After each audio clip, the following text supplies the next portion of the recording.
Ok. Agora, a primeira questão do segundo dia, né, como já pode observar. A 8,47 fala que o ar a 75 graus Celsius está entrando a uma vazão volumétrica de 0,2 metros cúbicos por segundo em um tubo quadrado de 15 centímetros de, de lado, né? E falando que o duto, né, ele é praticamente isotérmico e fica a uma temperatura de 70 graus Celsius.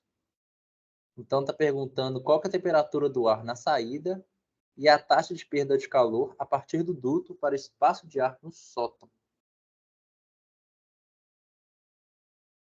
Como pode ver, né, é um problema de temperatura de superfície constante.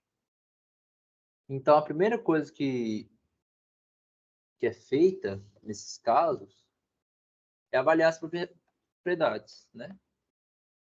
Como não deu a temperatura final, avalia-se que as propriedades são dadas, a temperatura média é igual à temperatura inicial, né? Propriedades são avaliadas na temperatura inicial.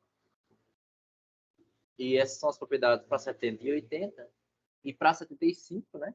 75 graus, realizando a interpolação, tem esses valores para a densidade, o coeficiente de pressão constante, para a viscosidade, número de planos, e para a condutividade térmica, né, a 75 graus Celsius. Né? Foi feito através da interpolação. Então, realizamos o cálculo do número de Reynolds. Né? Primeiro calculamos a velocidade média, que é a vazão volumétrica dividida pela área, que dá 0,2 dividido por 0,0225. Isso aqui dá um número, dá uma dízima não periódica, se eu não me engano, por isso que foi deixada em fração. E o diâmetro hidráulico. O diâmetro hidráulico para um tubo quadrado é 4 vezes a área do tubo dividido pelo perímetro. E como é quadrado, então dá apenas a medida de um dos lados, né, 15 centímetros. Substituindo na fórmula do número de Reynolds, que é igual à velocidade média de vezes o diâmetro hidráulico dividido pela viscosidade, encontra-se um Reynolds de 6,55 vezes 10 a quarta, o que é maior que 10 a quarta, né? 6,55 vezes 10 a quarta. Então, é um regime turbulento, né? Pode-se considerar um regime turbulento. Então, o cálculo do número de Nusselt para o regime turbulento e em resfriamento, né? Resfriamento do ar, né? No caso, tem essa fórmula, né? Para o número de Nusselt. Envolve o número de Reynolds e o número de Prandtl. E a gente sabe que o coeficiente convectivo, H, é coeficiente de condutividade térmica vezes Nusselt dividido pelo diâmetro hidráulico no caso. Aqui eu já substituí o diâmetro hidráulico, que era 0,15, e a fórmula do número de Nusselt. Tá. Ok. Ok. Então, vamos calcular a vazão máxima, né? Vazão máxima. Vazão máxima é igual a densidade vezes a vazão volumétrica. A densidade que ela foi encontrada através da tabela interpolada vezes a vazão volumétrica, que dá 0,2022 kg por segundo.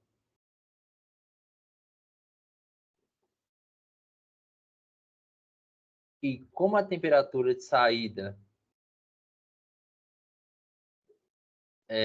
e como o cálculo é um cálculo de temperatura de superfície constante, a variação das temperaturas ela se dá através de uma variação logarítmica, né?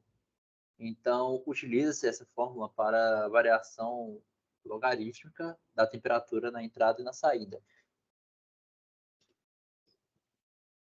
E a área de superfície, né, por ser um tubo quadrado, vai ser 4 vezes 0,15, né, 15 centímetros, vezes 10, que é o comprimento do duto.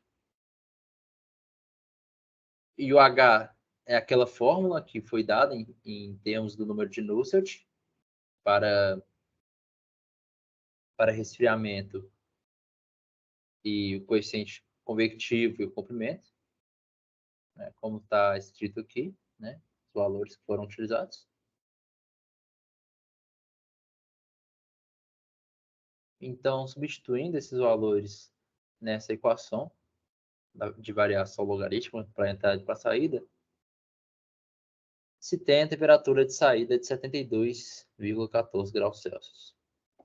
Para a taxa de calor é simples, né? Taxa de calor é igual a MCP TE menos TI, certo? E como já foi calculado a vazão máxima, a partir da vazão volumétrica e da densidade, o CP, que foi calculado através da interpolação, temperatura na saída, que calculamos, e a temperatura da entrada, que foi dada.